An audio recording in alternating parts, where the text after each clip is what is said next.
It serves him right. Harry falls into his own trap as negative stories put an end to his career.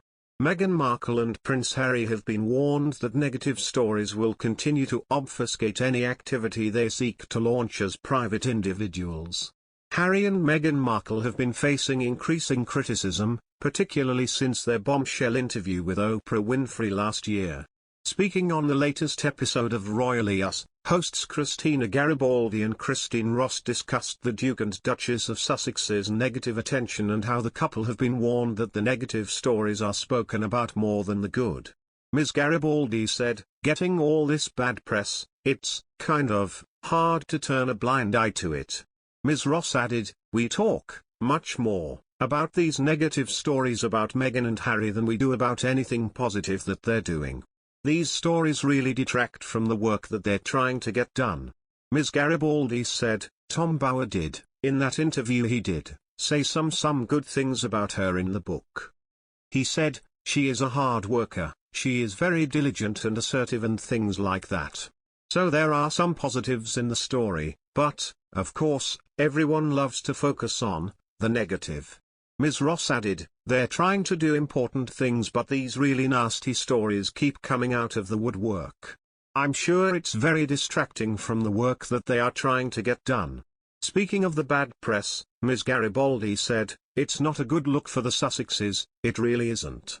For one couple to have so much bad press, it's not good. There's a lot of bad stories out there."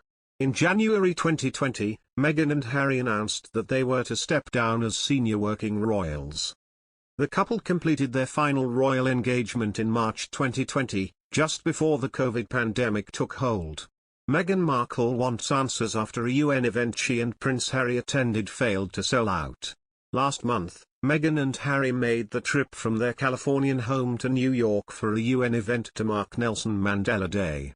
Harry was a keynote speaker at the commemoration, in which he spoke out about several topics. But footage from the event showed empty seats across the hall as Harry spoke, something royal expert Neil Sean believes is never a good look.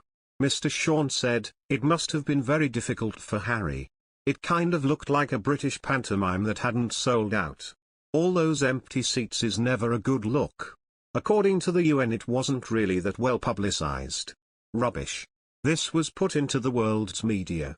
Everybody would have known about it, so what was the particular problem?" Meghan wants answers, naturally, because they made that big effort to come all the way from California to spend time in New York, and when they arrived, there wasn't the welcome they both anticipated. "You can understand they schlepped all those miles to do that," he said on his YouTube channel. During his speech at the UN event, Harry said, "How many of us feel battered, helpless in the face of the seemingly endless stream of disasters and devastation? I understand. This has been a painful year in a painful decade.